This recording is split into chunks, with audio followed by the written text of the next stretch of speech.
Kristus menderita dan mati untuk membebaskan kita dari perbudakan dosa.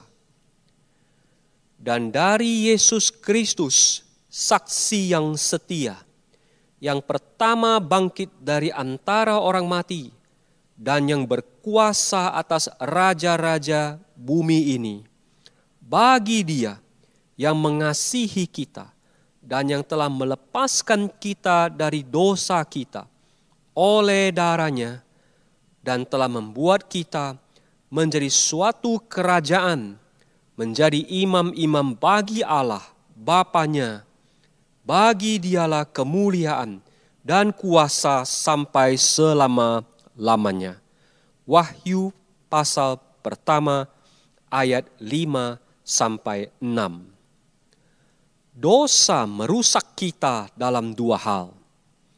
Pertama, dosa menjadikan kita bersalah di hadapan Allah, sehingga kita berada di bawah murka-Nya yang adil.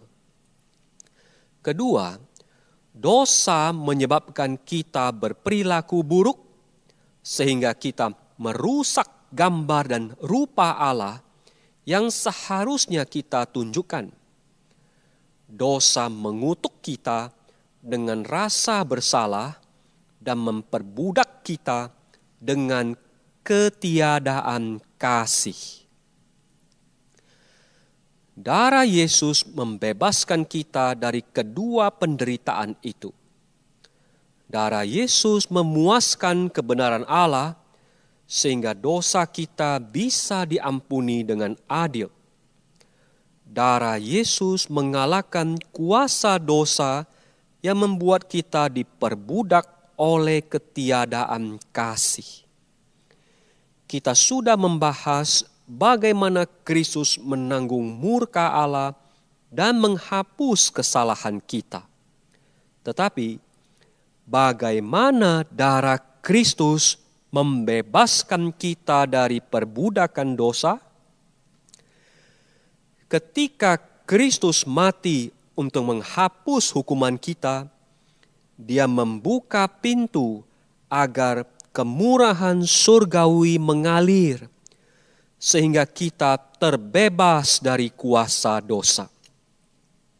Dengan kata lain, pembebasan dari rasa bersalah akibat dosa dan murka Allah harus mendahului pembebasan dari kuasa dosa melalui kemurahan Allah. Kata-kata penting dalam semuanya ini adalah pembenaran mendahului dan menjamin pengudusan. Keduanya berbeda. Pembenaran adalah pernyataan yang terjadi dalam sekejap, dalam hal ini tidak bersalah. Pengudusan adalah transformasi yang berkelanjutan.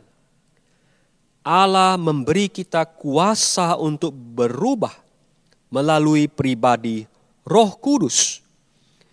Inilah alasan mengapa keindahan dari kasih, sukacita, damai sejahtera, kesabaran, kemurahan, kebaikan, kesetiaan, kelemah lembutan, penguasaan diri disebut buah roh. Galatia pasal 5 ayat 22 sampai 23. Inilah alasan mengapa Alkitab bisa memberikan janji yang agung ini. Kamu tidak akan lagi dikuasai oleh dosa. Karena kamu tidak berada di bawah hukum Taurat, tetapi di bawah kasih karunia atau anugerah. Roma pasal 6 ayat 14. Berada di bawah kasih karunia atau anugerah menjamin bahwa Allah yang Maha Kuasa akan menghancurkan ketiadaan kasih kita, tidak sekaligus tetapi secara bertahap. Kita tidak bersikap pasif dalam mengalahkan keegoisan kita, dan kita juga tidak menyumbangkan kekuatan yang menentukan untuk itu. Semua hanya karena anugerah Tuhan.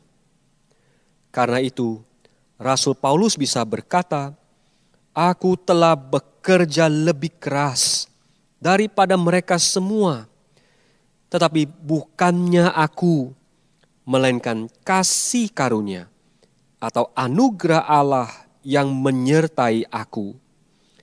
1 Korintus pasal 15 ayat 10. Biarlah anugerah Allah melalui iman kepada Kristus membebaskan kita dari rasa bersalah dan perbudakan dosa.